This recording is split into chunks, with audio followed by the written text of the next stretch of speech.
Queridos amigos, que alegria mais uma vez entrarmos com o programa Estudando as Obras de André Luiz. Nós estamos estudando o livro Missionários da Luz.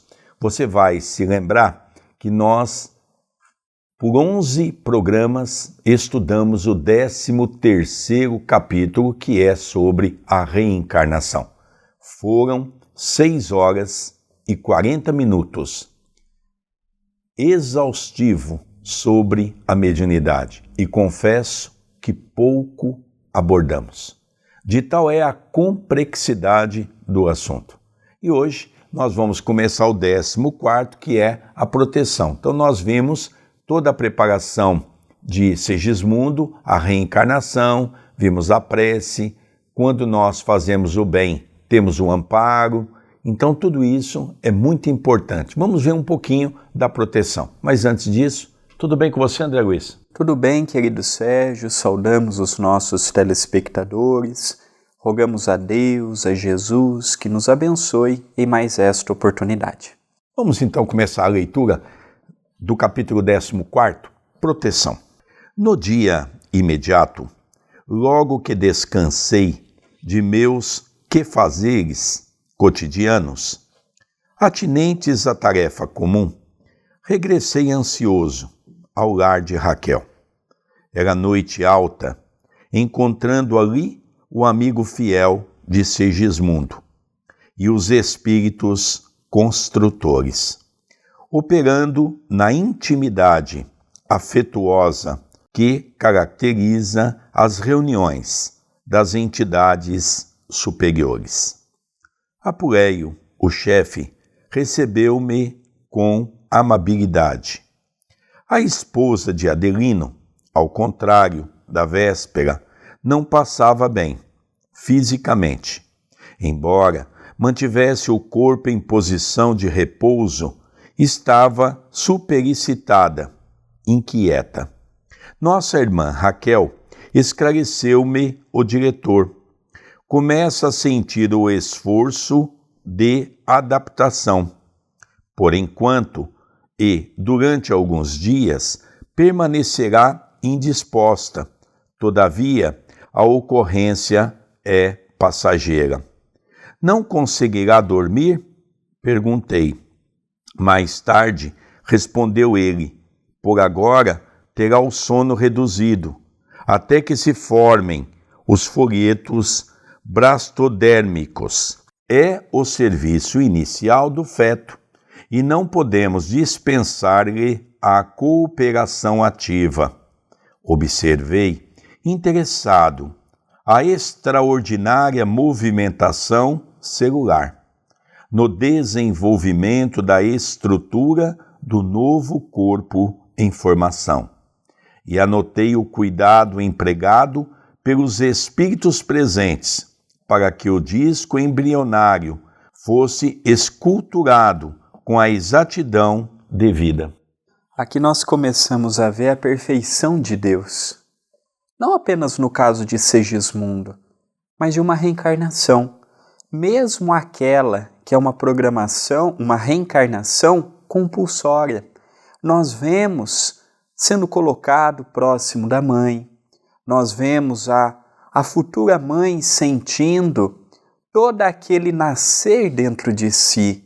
Olha que bonita a procriação, não apenas dentre nós, os homens e as mulheres, mas no reino animal nós também vemos muitas espécies vindo no mesmo modo operante.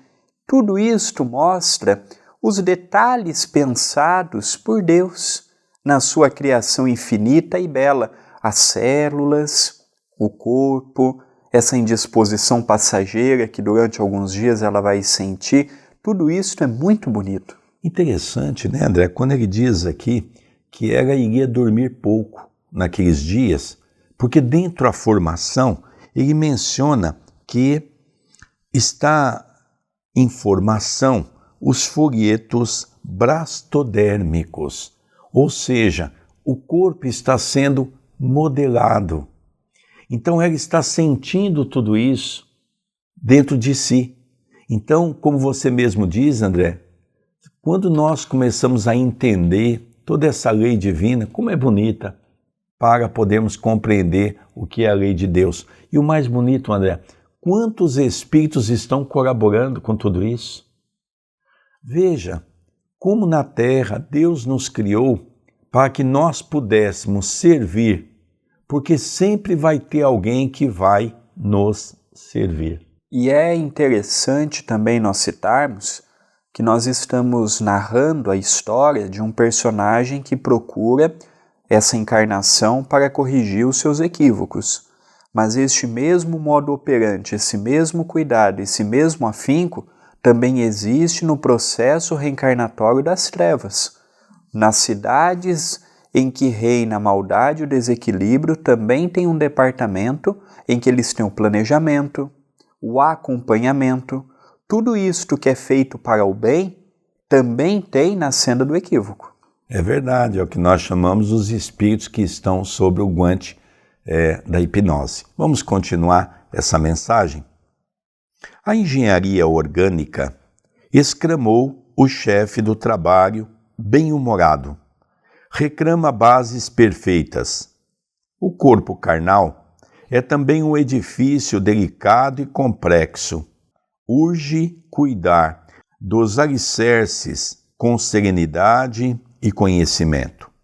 Reconheci que o serviço de segmentação celular e ajustamento dos corpúsculos divididos ao mode do corpo perispirítico, em redução, era francamente mecânico, obedecendo às disposições naturais do campo orgânico.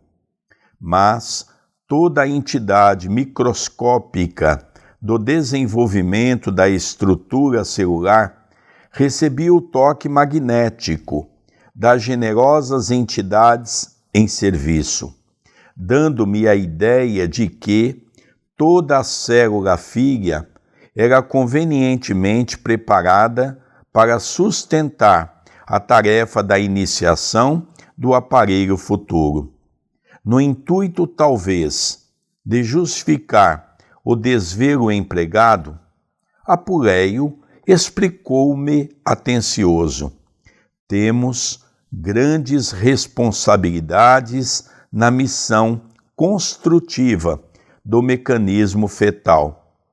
Há que remover empecilhos e auxiliar os organismos unicelulares do embrião na intimidade do útero materno, para que a reencarnação, por vezes tão dificilmente projetada e elaborada, não venha a falhar, de início, por falta de colaboração do nosso plano, onde são tomados os compromissos.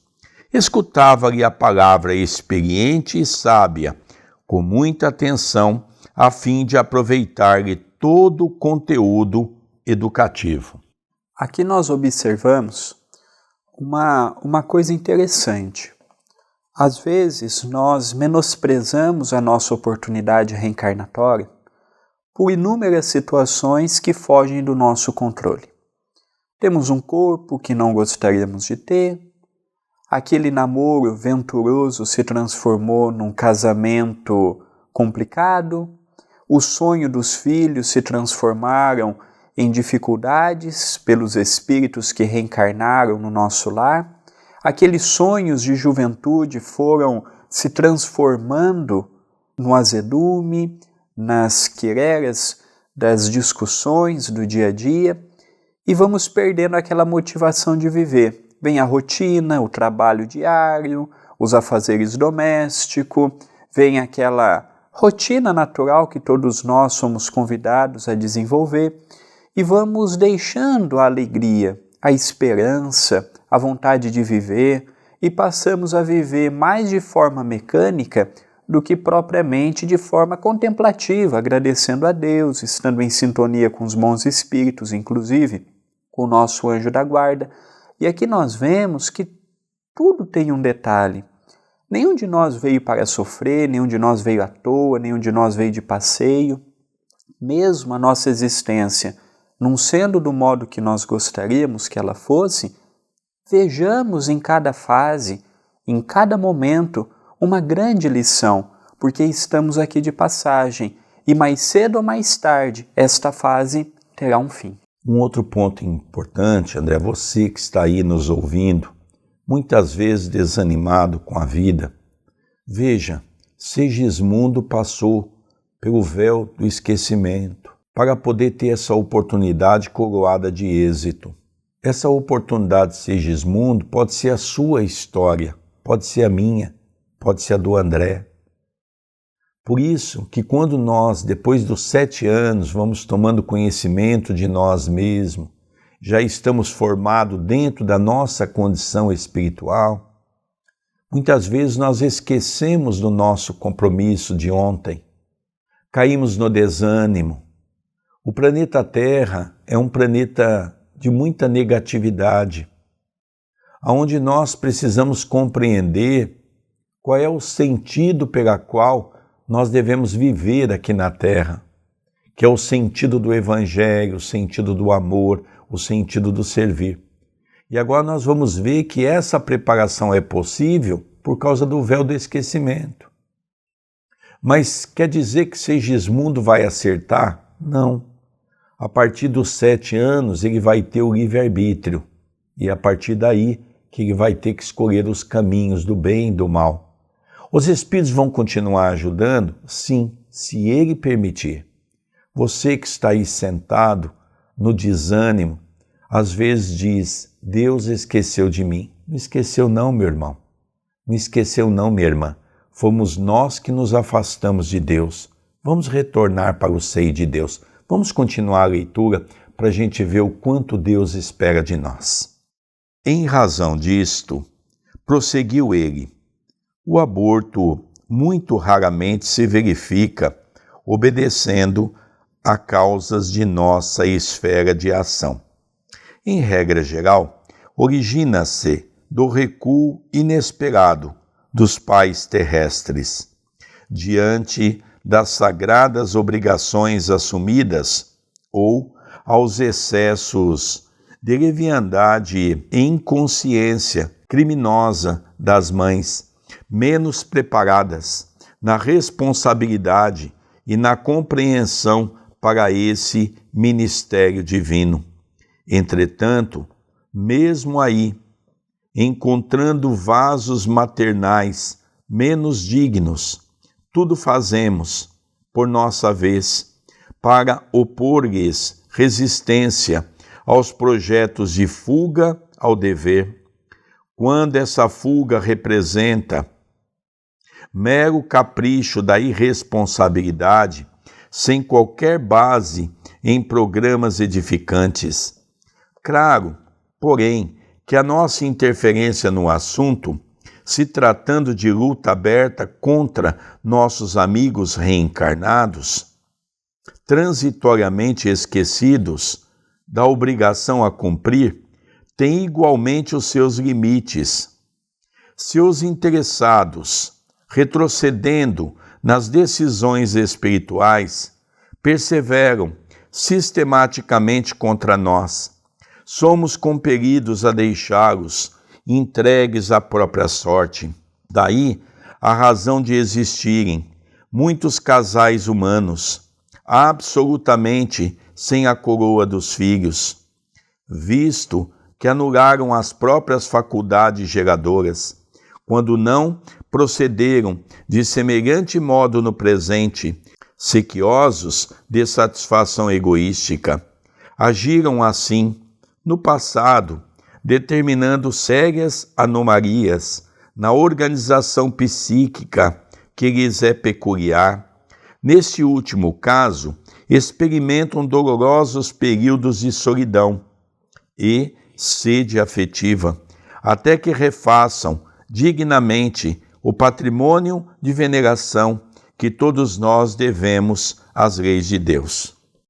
Então, as definições deste novo personagem que aparece em nossa narrativa, ele já vai mostrando um ponto curioso. Estamos falando novamente da reencarnação aqui. porque o hoje é o espelho do ontem e o hoje é o projeto para amanhã. Quantas pessoas já não tivemos a oportunidade de atender no centro e de notar aquela ansiedade em ser mãe e na atual encarnação não pode? Faz todo tipo de tratamento, faz tudo o que pode e nessa existência a única via de se tornar mãe será adotando uma criança. Se eu olhar do ponto de vista que eu só tenho uma única existência, Deus é culpado, Deus é injusto, Deus é mau, Deus ele me pune por algo que a minha família fez e eu sou a cobaia, eu sou a vítima do erro dos outros. Quando eu olho do ponto da reencarnação, os equívocos que na condição de homens e de mulheres cometemos no pretérito, eu passo a ver que é uma consequência, a vida é um efeito de dominó. Ontem eu derrubei algumas peças e hoje essas peças têm que ser reerguidas. Por isso que a vida para muitos é uma tortura.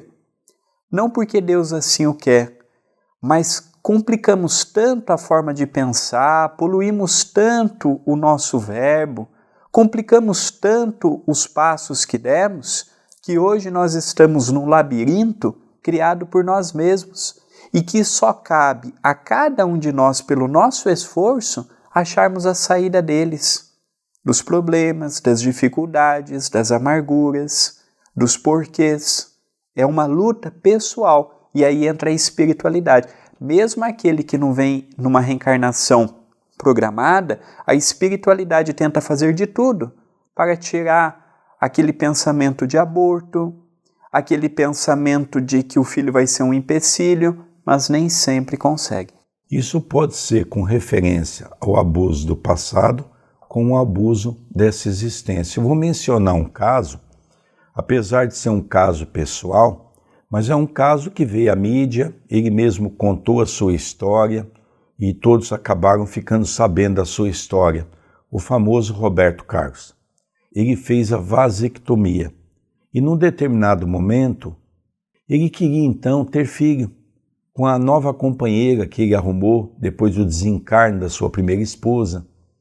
E ele foi inclusive até para outros países para contratar serviços médicos especializados para ver a possibilidade de reverter a vasectomia, mas não conseguiu.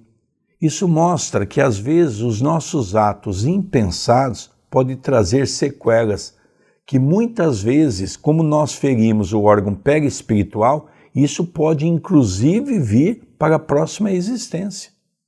Então, para que nós possamos ver os danos que nós mesmos cometemos para com o nosso corpo. Vamos continuar a leitura?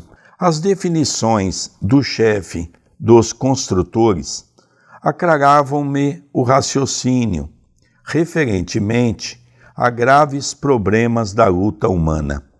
Interessado em aprender, cooperando, busquei tomar posição do trabalhador, procurando o serviço que me competia, no campo de auxílio magnético às organizações celulares. Mais tarde, porém, antes de me retirar, aproximei-me do diretor, a fim de recolher algumas informações. Impressionavam-me certas minudências do trabalho que se levara a efeito na noite anterior. Por que processo conseguirá localizar-se a ligação inicial de Sigismundo ao futuro corpo, nos órgãos geradores de Raquel e o problema do elemento masculino mais apto? Em todos os casos de fecundação, amigos da condição de um Alexandre deveriam funcionar no serviço de escolha? Apuleio ouviu-me com a benevolência que caracteriza as entidades elevadas e informou: passividade não significa ausência de cooperação. Quando Raquel aceitou a tarefa maternal, fê-lo com decisão e obediência construtiva. Ela recebeu Segismundo em seu organismo perispiritual, e mobilizando os poderes naturais de sua mente, situou-lhe o molde vivo na esfera uterina, com a mesma espontaneidade de outros processos orgânicos, superintendidos pela atividade mecânica subconsciente, cujo automatismo traduz a conquista de experiências multimilenárias da alma reencarnada.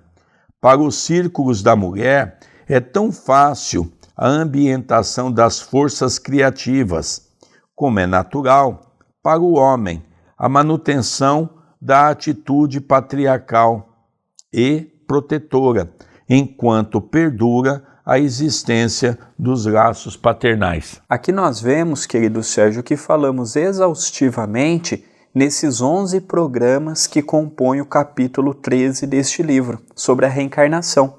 Aqui nós estamos vendo que o que engravidou em primeiro lugar, essa junção ocorreu a nível perispiritual. Depois que veio os sintomas e os sinais no ventre de Raquel. Antes de haver uma ligação física, existe a ligação espiritual. Por isso que o Chico dizia que não há gravidez sem antes haver a gravidez espiritual. A gravidez espiritual não é que os espíritos têm relação antes de ter relação quando estão no corpo físico. Mas aqui está falando que a relação inicial, por mecanismo da espiritualidade, se deu no perispírito de Segismundo ao perispírito de Raquel. Aí sim veio a ligação do espermatozoide, que foi aquele o mais rápido, aquele que estava com uma carga maior. Depois entrou, fez toda aquela parte da ovulação, já no útero de Raquel, toda aquela parte que nós aprendemos na escola e que a ciência vem debruçando em falar o que André Luiz narrou, o lado espiritual. Então é muito interessante aqui a reafirmação deste nosso companheiro espiritual sobre a gravidez no âmbito espiritual para que haja gravidez no âmbito físico, no âmbito material. Vamos dar continuidade na leitura? Percebendo-me a intenção de aproveitar-lhe os informes para pequenino esforço meu, no sentido de escrever para leitores encarnados, Apuleio acentuou: teríamos grandes dificuldades em explicar aos homens terrestres o fenômeno da adaptação das energias criativas no útero materno, nos processos da reencarnação. Por enquanto, a tendência da maioria dos nossos irmãos encarnados encaminha-se para a materialização de todos os nossos esclarecimentos. É preciso esperar mais tempo para ministrar-lhes certas informações que, por agora, seriam para eles incompreensíveis. E sorrindo, prosseguiu: eles se alimentam diariamente, de formas mentais, sem utilizarem a boca física, valendo-se da capacidade de absorção do organismo perispirítico, mas ainda não sentem a extensão desses fenômenos em suas experiências diárias. No lar, na via pública, no trabalho, nas diversões, cada criatura recebe o alimento mental que lhe é trazido por aqueles com quem convive, temperado com o magnetismo pessoal de cada um. Dessa alimentação dependem, na maioria das vezes, mormente para a imensa percentagem de encarnados que ainda não alcançaram o domínio das próprias emoções, os estados íntimos de felicidade ou desgosto, de prazer ou sofrimento. Segundo você pode observar, também o homem absorve matéria mental em todas as horas do dia, ambientando-a dentro de si mesmo, nos círculos mais íntimos da própria estrutura fisiológica. É interessante, André, nós percebemos que André Luiz começa a receber informações privilegiadas e ele queria avançar mais. Ele queria publicar para nós, os encarnados, um material mais substancioso. Mas o amigo espiritual diz a ele: André, as pessoas não estão preparadas para isso. Você vai publicar aquilo que é possível as pessoas compreenderem ou começarem a compreender. Um ponto interessante, André, que me chamou a atenção é a questão quando ele fala, por exemplo, que nós, quando estamos no útero da mãe, não usamos a boca física. De que nós crescemos no útero da mãe pela forma pensamento. Veja o quanto o pai e a mãe, dentro do processo da gravidez, são importantíssimos para o alimento dessa criança. O alimento espiritual, o alimento do evangelho, o alimento das boas notícias, o alimento de estar alimentando aquela criatura do lado prazeroso do amor, mostrando a ela que ela é uma criança bem recebida. Olha que coisa interessante, né? Tudo isso são informações privilegiadas que até então somente a ciência amanhã vai poder trazer mais esclarecimentos sobre isso, mas já é um começo para a humanidade. Tem muitos pais que às vezes não têm essa compreensão e tem aqueles filhos indesejados, xingam, brigam, pensam nocivamente contra a gravidez e naturalmente aquele espírito reencarnante vai absorvendo tudo isso. Então muitos espíritos são revoltados, é evidente que não podemos tacar toda a culpa nos pais, mas muitos trazem um grande trauma desses 9 meses que acompanhou os pais nessa falta de vontade, nessa apatia, nessa falta de amor, por conta de tudo que Apuleio explicou para nós neste momento. Vamos continuar mais um pouquinho com a nossa leitura para irmos para o final desse programa. O chefe dos construtores fixou-me, bem-humorado, a expressão de surpresa ao lhe receber elucidações tão simples em assunto tão complexo e acrescentou: em sua experiência última na crosta, quando envergava os fluidos carnais, nunca sentiu a perturbação do fígado depois de um atrito verbal? Jamais experimentou o desequilíbrio momentâneo do coração recebendo uma notícia angustiosa? Por que a desarmonia orgânica, se a hora em curso era muitas vezes de satisfação e felicidade? É que tais momentos o homem recebe certa quantidade de força mental em seu campo de pensamento, como o fio recebe a carga de eletricidade positiva. O ponto de recepção está efetivamente no cérebro, mas se a criatura não está identificada com a lei de domínio emotivo, que manda selecionar as emissões que chegam até nós, ambientará a força perturbadora dentro de si mesmo, na intimidade das células orgânicas, com grande prejuízo para as zonas vulneráveis. Aqui nós vemos o quanto é importante nós estarmos com um pensamento equilibrado. O quanto que uma discussão, um sentimento de revolta, um sentimento de ódio, um sentimento de raiva nos desequilibra. Ataca uma dor de cabeça, uma enxaqueca, uma úlcera, uma gastrite. Quem tem problema de diabetes, a taxa de açúcar no sangue vai às alturas. Quem tem hipertensão começa a ter uma palpitação. Então nós passamos a ver que hoje nós conseguimos compreender bem isto. Hoje nós conseguimos ver, não é para sermos bobo na mão dos outros, não. Não é para deixarmos as pessoas fazerem conosco o que querem. Não, tem momentos que nós temos que impor. Tem momentos que nós temos que mostrar o outro lado da história também. Vivemos num mundo duro. Que se nós formos muito frouxos, as pessoas montam em cima de nós. Mas aqui, ele está nos mostrando o quanto uma pessoa equilibrada consegue falar justo e duro sem ofender. O problema é que o homem velho ainda está muito presente em nossas ações. Quando nós vemos xingamos, brigamos, quando não partimos para brigar fisicamente com a outra pessoa. Hoje nós temos visto no Facebook, em épocas eleitorais, tanta discussão inúteis, Instagram, o que era para ser um meio de aproximar os amigos, um meio de você passar algumas horas de lazer, é um campo de guerra. Nós ligamos o noticiário, é só coisas ruins, é só coisas equivocadas e nós vamos acumulando tudo isso.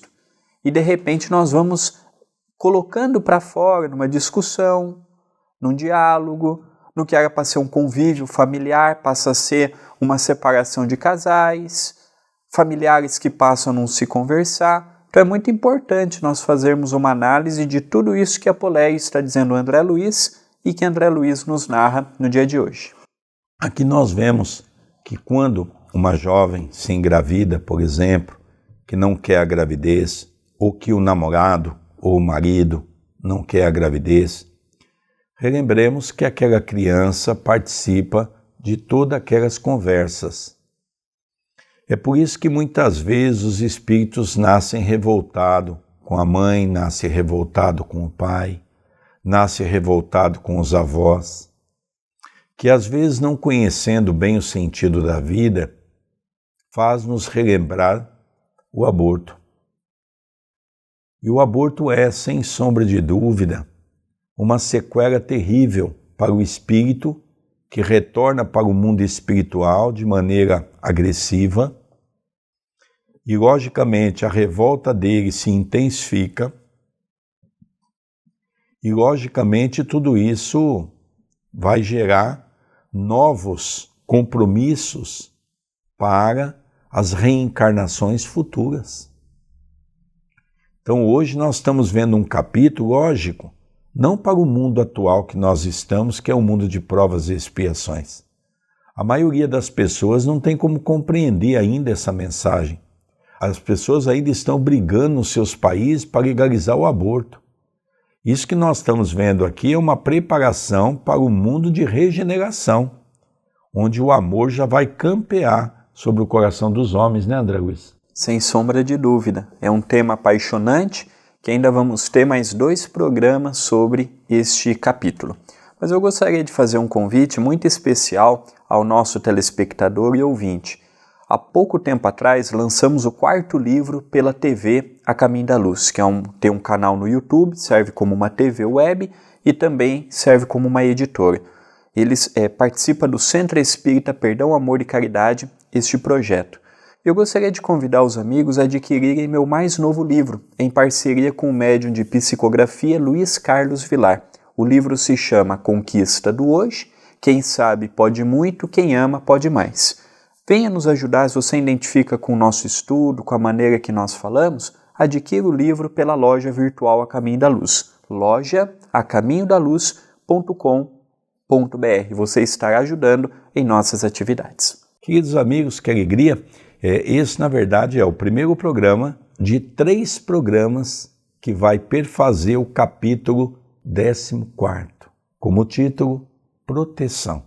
Então, agora nós já vimos Segismundo, agora vamos ver a proteção que ele vai ter dentro dessa parte que está, né, sendo preparado a sua reencarnação. Queridos amigos, até o próximo programa, que Jesus nos abençoe. E você está ouvindo e assistindo o programa Estudando as Obras de André Luiz, da Lavra Mediúnica de Chico Xavier, o livro Missionários da Luz. Até o próximo programa. Um beijo em seu coração, até o próximo programa.